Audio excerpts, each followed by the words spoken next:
to the Long Play Listening Party. Nate's here, Royce is here, and we have our guest, MC Reach from Kansas City. We're listening to Life's One Valid Expression, his excellent new album. Welcome back, Reach. Thank you, sir. Glad to be back. For sure. The music's going to kick in just a second. Going to be listening to the second half of the album. What song are we starting with? 1, 2, 3, 4. Is it America? Number 8, I think. It is... Yeah, I think so. Yeah, it's America. How do you say that, Reach? America. Okay. You know, rappers got to be creative and... It's spelled X-America. Or vowels ought to be, yeah. Rappers trying to be creative. Are you canceling America, sir?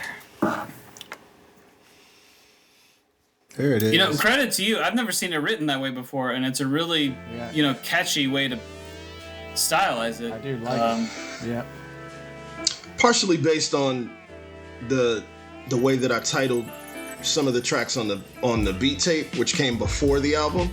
Okay. But yeah, just rappers being creative, trying to be. America. Should we talk about the beat tape for a second? Prelude to Love? Sure. I mean, where did many it come from? So most of the tracks on the beat tape are the same tracks from the album.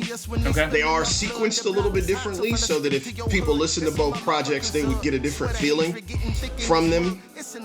There are a couple of additional tracks that didn't quite make the album, but I don't know, man. Like I said, this was my opportunity to kind of introduce people to this side of my creativity as a producer, so I thought it would be dope to do a beat tape to let people kind of hear how I speak with the production. I like that idea, though, man. I like that concept. Yeah, having both versions out there. Yeah, man, it was really fun to put that instrumental album together because I was able to use some different clips from movies, from poems, from records to really give people a preview into maybe what the songs were. So if you listen to it carefully, it actually does give you a sense of what I'm going to talk about later when the album comes. Maybe I was sleeping, but I was like, "Who's the Johns?" I Googled it, found it on SoundCloud. Is that where the beat tape is? Just on SoundCloud? No, it's on. It's pretty much on the same platforms that the album is on. It's on iTunes. It's on Apple Music, Bandcamp. And it's called what? The Prelude. It's called A Prelude to Love. Okay. Or Apartment L. I like, rather than just putting the instrumentals out from the album, the beat tape, kind of different, some extra stuff, the dialogue, the different arrangements a little bit, different sequencing. It really does make it feel more like kind of two parts of a whole. That's exactly what it is, but it had to stand on its own, right? So you get a chance to get a feel for the sonics of the record, and also kind of like I said, get a sneak peek into maybe what I'm going to talk about. So it was fun to be able to do that first, and then put the record out second, so people could actually get into it and get a slightly different vibe from the beats, and then obviously get the content. I love, we passed it just a second ago, but the outro to America, there's a vocal sample, just some ahs or something like that, that have a very kind of mid-90s sort of R&B vibe that I love. And there's other stuff sprinkled throughout this record that, sure, to my ears at least, kind of speak to that era. I got a lot of warm feelings about that era, so I don't know how intentional that was, but that's what I'm picking up. That particular track samples an artist named Lucky Day, who's an R&B artist presently, and it's from a song on his album, and it's like a jazz. It's basically a jazz tune, and so that's actually his vocals that you were hearing sampled into that track. But yeah, R&B is my first love, so that'll always be represented in the music that I produce. Rhyming like Hova over minor keys. An old dog, but one who still got tricks inside his sleeve. Who letting God into his garden when I water seeds. My life is all I have. My rhymes, my pen, my pad. It lives inside of So is this you finger drumming? That's why I say Say that one more time. Are you finger drumming these beats, like tapping them out basically? Oh yeah. So I did the programming on these. And again, no live drums. Unfortunately, I would have loved to have been able to do that, but Right. yeah, it's all programmed. No. I mean, it sounds good. I'm just asking, man, because like, how you're kind of getting that sort of swing, and it feels like it's off, but it's not. Yeah. It's I'm curious. I don't want you to give out any secrets, nothing, but I'm curious how you Give us some gold, Reach. Oh, of course. So for me, I love the swing, right? I love the swing of hip hop production. So even though I'm a software guy primarily, I think sometimes to get that human feel to it, it has to be a physical process. So like you mentioned, finger drumming, that's essentially how it is. Whether I'm doing hats or whether I'm doing or bass drum patterns, like it's got to have a physical component to me so that it feels real. I don't quantize anything. Everything is like loose. Okay. All right. I will shift some stuff around sometimes to give it more swing, but I don't do any hard quantization. I want it to feel real, man. It should really feel like a drummer. Tight, man. Yeah. Just you're using the click, right? Just you have the click and that's it. Yeah. Well, I honestly don't even use a click, man. I don't even use a click. It's kind of it throws me off a little bit, man. I actually like to just I usually will lay out my sample, chop it up, and then the first thing I always lay is the hi-hat. The first thing I always lay is the snare, and that kind of acts as my metronome, so to speak, and I just work off of that. All right, man. Yeah. Damn. There you go, dropping gems. We'll go home and practice that out. Yeah. Gotta have that live feel, man. Every day, man. It's like there's something else. There's something else. Just like I gotta strive for, man. Yeah, man. It's feels good. Feels really good. It's really dope, man. Like I listened to an interview with Questlove, and he was talking about how Dilla inspired the way that he played the drums, and I think it's just a conversation, right? Like cats that program drums, cats that play drums, they kind of talk to each other, and both of those processes inform the way that they create drum patterns and cadences. So I'm always listening to live drummers to come up with ideas, and I think sometimes maybe the way that I program something might give them some ideas. So and even absolutely, conversation and blending approaches, right? Like someone might, I think this is maybe even a Dilla thing, you might program or draw in a kick on a hard downbeat, right? Mm-hmm. But then play in your snare, mm-hmm. or vice versa. Mm-hmm. So one of them is like perfectly steady. You can always, arrange to it. Yeah, and the other one has some of that human feel. And you can mix those approaches and go back and forth. There's like infinite possibilities in how you do that. That's the fun part. Yeah, I've definitely seen drummers take that sort of like just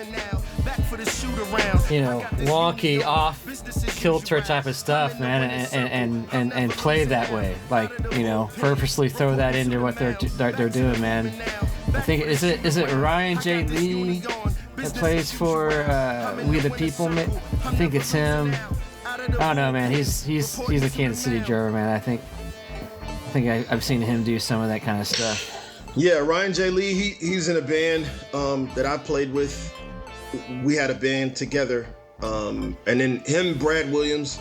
It's always been fun over the years to kind of just trade ideas back and forth from live drumming to electronic drumming and just try to recreate some of the things that each of us is doing. Yeah.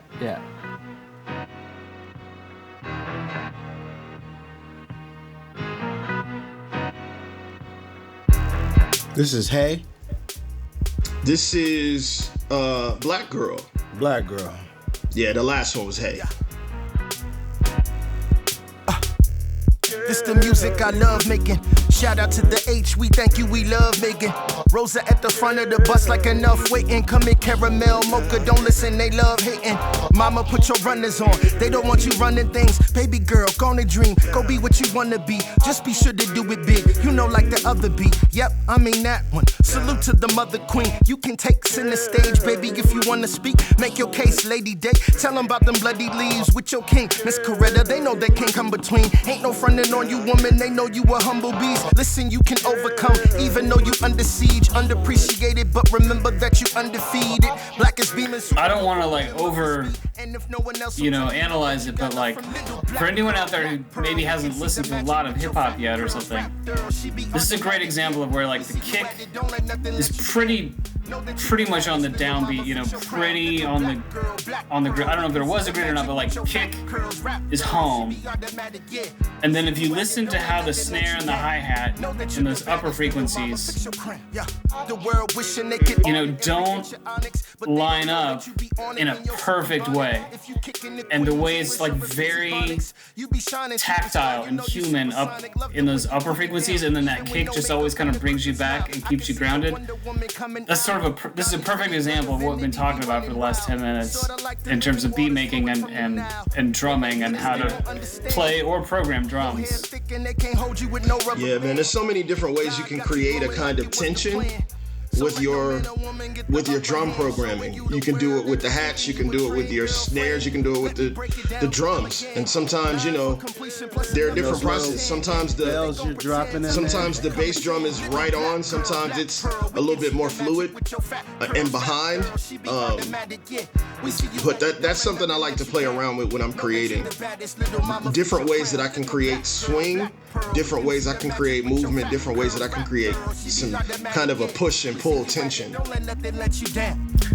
Absolutely. And then, do you want to talk about like how does that feed into your flow and your lyrics? Very much the same way. I know for me, I'm the kind of MC where the beats determine what my flow or my cadence is going to be. And I think personally, my flow is very percussive. So I treat it in much the same way that I do my drums.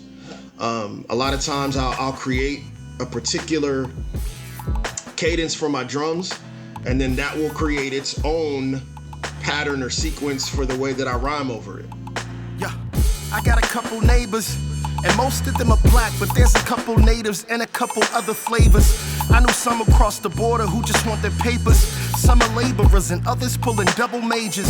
The other day I met a sister making struggle with. That's like a partial explanation for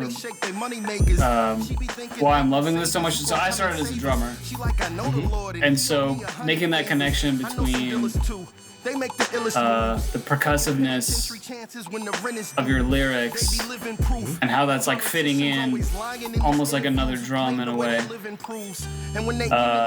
Yeah, that's really satisfying to listen to. Yeah. Being a producer, man, it really, I think, informs the way that I create my music. If you listen to other producers, they talk about how when you're creating a track, you always want to leave space for the vocalist, leave space for the MC. So when you're building, it's like knowing when enough is enough and what pocket or what hole did you leave for the artist to do their thing. So create your foundation for the track, but then then leave room for the artist to build something on top of it. Really, she just wanna dance, and I mean, So sometimes stuff is really open. Like this is a little bit more open in terms of the production, and then some things are a little fuller, like Hood and some of the other tracks. They're a little bit fuller. I think the openness on this one allows, at least me personally, to really get into the stories that you're telling, and how emotional they feel to you. You know, like that horn playing right there is really kind of like reminding me of like, no matter how good you feel, like there's that little thing that's in the back of your heart or in your mind or in your soul. You know what I'm saying? Yeah, it works well together. You can tell, at least I can tell. I've created music for myself, and just like kind of that interpersonal relationship, whether the arrangement was good or not, just like because I did every aspect of it, like I kind of knew what needed to be there and what didn't. So yeah, it's a great job. Thank you, man. Sometimes you can smother it with too much. So it's like knowing when enough is enough, knowing when you have enough layers. Absolutely, man. Yeah, you can smother it. And it's like for this, the sample was so dope. I was like, man, I gotta let this horn breathe on this track. This is just my inner light. Shed it through these pencil lines. This your vibe when you down, feeling like you're not as strong. Just know So much of it is what you leave out, as opposed to what's in there sometimes, man. That is words of wisdom for any producer, man. It's like sometimes it's what you don't put in a beat that will make. You just learn it over time, man. You just learn it, man. I think. Yeah. But I do think during the creation process, at least for me, It's like important to have put all that there so you get it out, and then like the editing, you know what I mean, is where it comes in. Just like writing, you know. Exactly. Have the palette. Have everything that you think you're gonna need, but then, you know, start strip being it away about it. Yeah.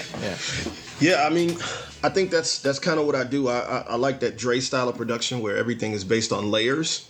So I'll build something to start really big and then start subtracting elements from it to create other sections. So it's like the more you have to work with in the beginning, the more possibilities there are. And then from there, it's like, all right, I'm gonna take this out, I'm gonna take this out.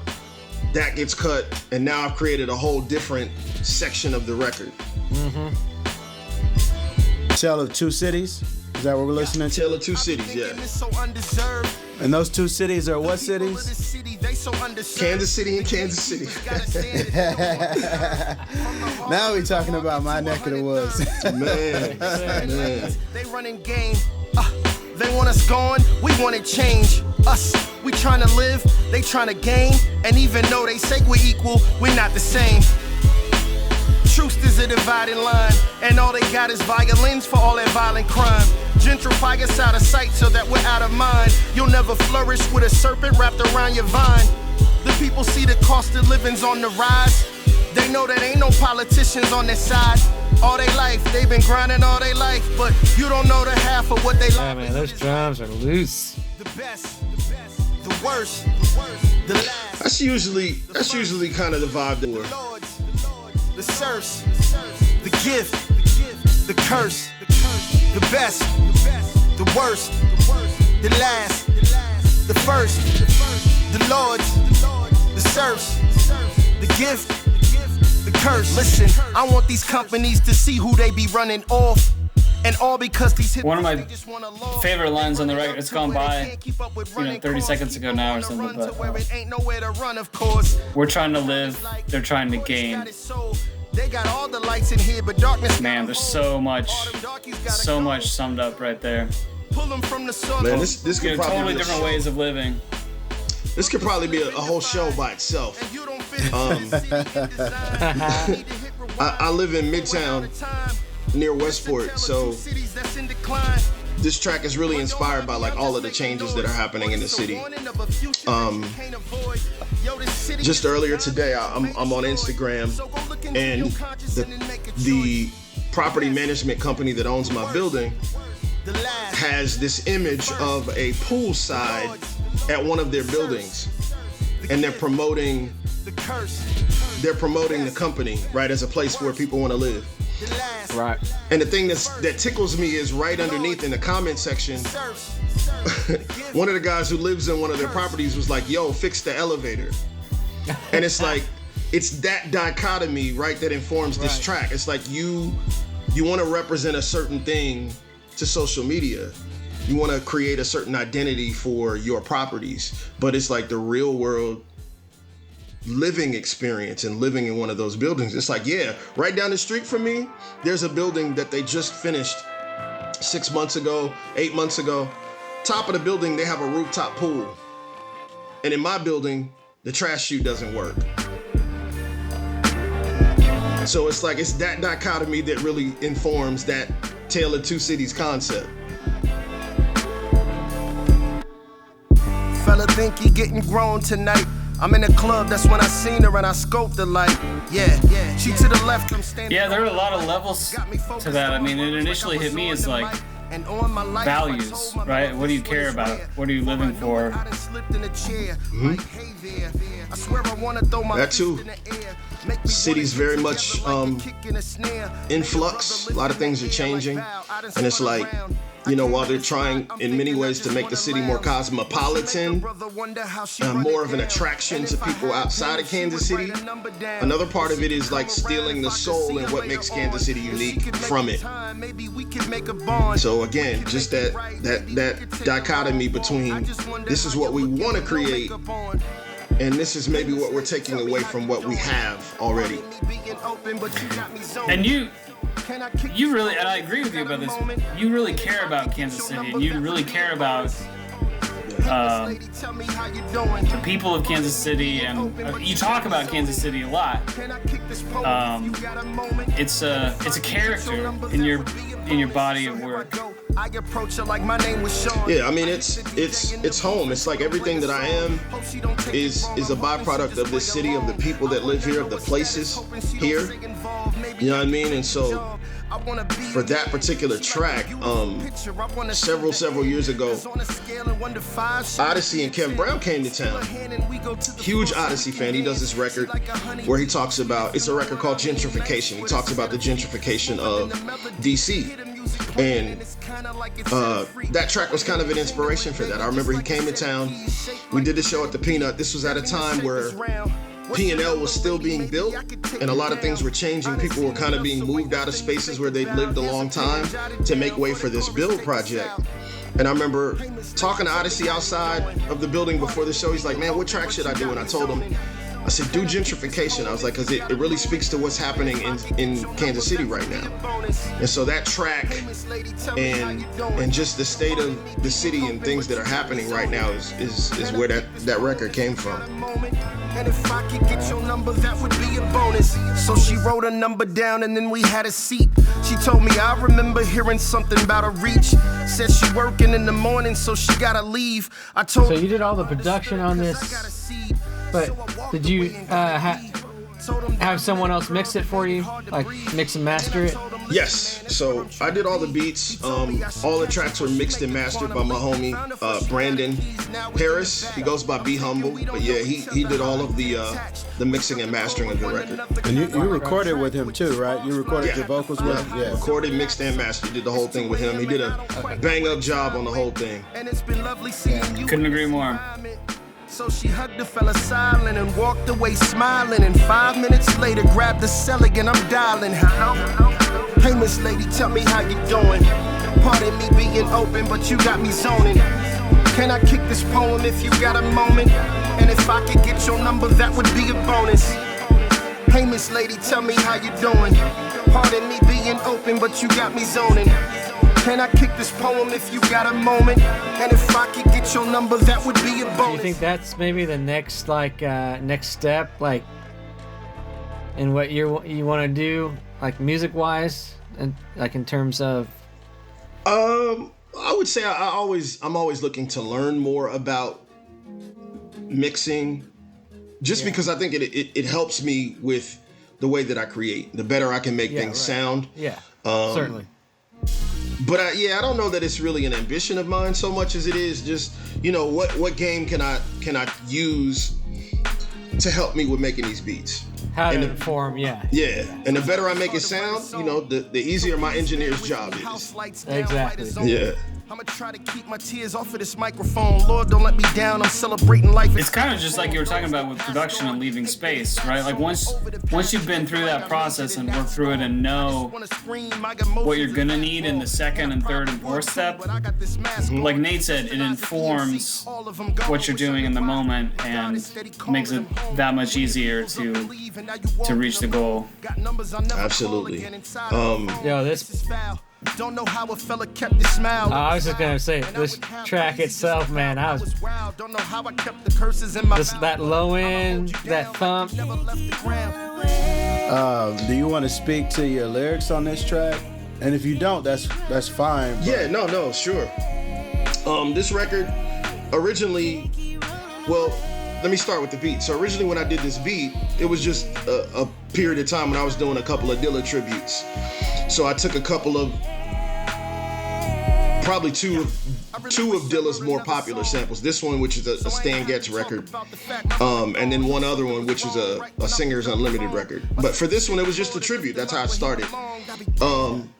But then, you know, also over this period that I was talking about with COVID, with George Floyd, you know, one of the consistent themes over that period was loss, right?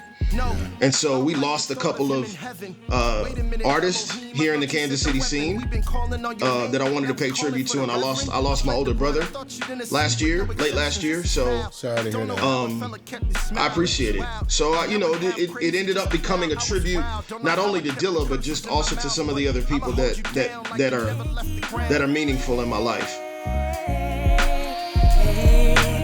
Can't keep running away. Can't keep running away. Can't keep running away. And that's J Soul singing on that? That is J Soul. Yeah. Phenomenal local vocalist. For sure. She's incredible. So I was grateful to have her on the album. I got her on this one and one other record.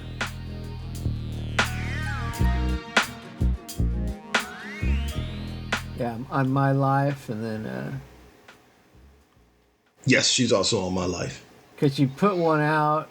Did you put yours out prior to the record being out?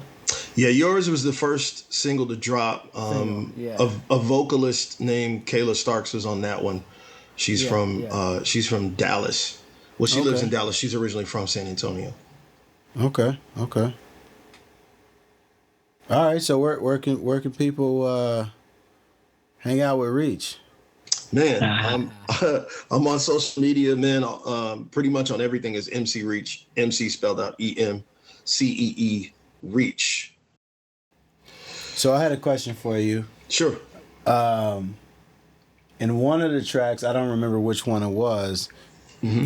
You're in a club and you're talking to a young lady, and somewhere across in that period, you mentioned that you have a child. You have one child? Yes. Okay, how old is your child? Is a boy or girl? Well, child. He's a grown man. He is 24. Okay. Yeah. That's what's up. All right. My son's 23, man. Word. So, yeah. Okay. Is he in Kansas City?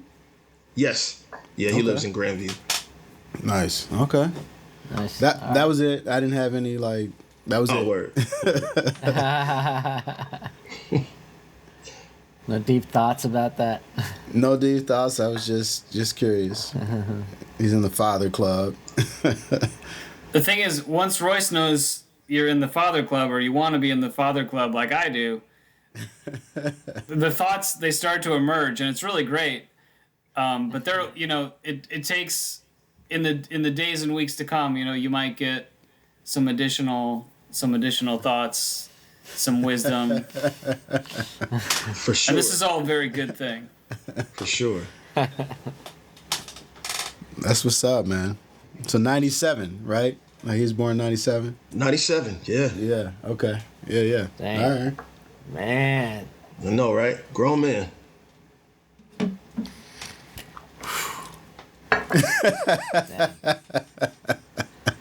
Unbelievable.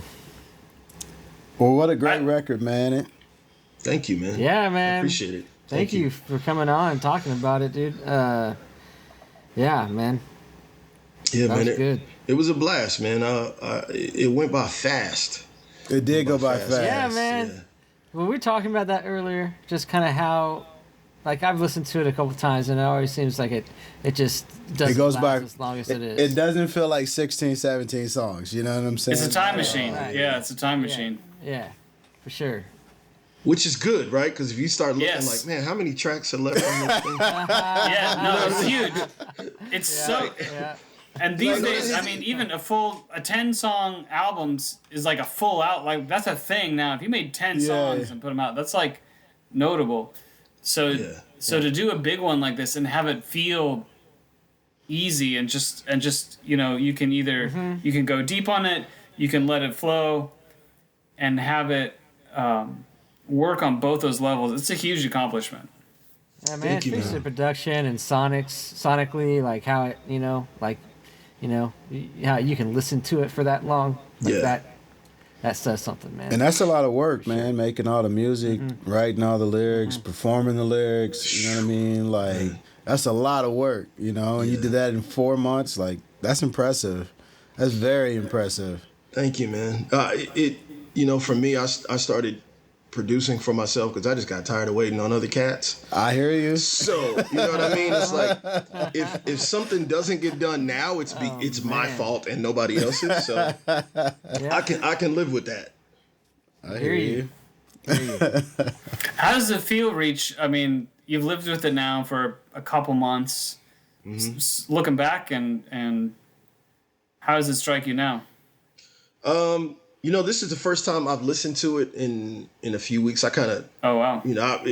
After going through the process of mixing and mastering, you've heard it so much. It's like, man, let me listen to something else, please. Yeah. So I listened to it quite a bit, like when it first dropped, and then I took some time away from it. So it was dope being able to listen to it again and getting the same feeling from it.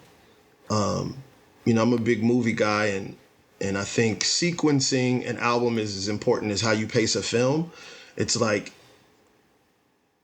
when you start, if you're in a movie and you're looking at your watch, that movie isn't paced right. Oh, so you saw what the I mean? last James Bond movie? Yeah, I got you.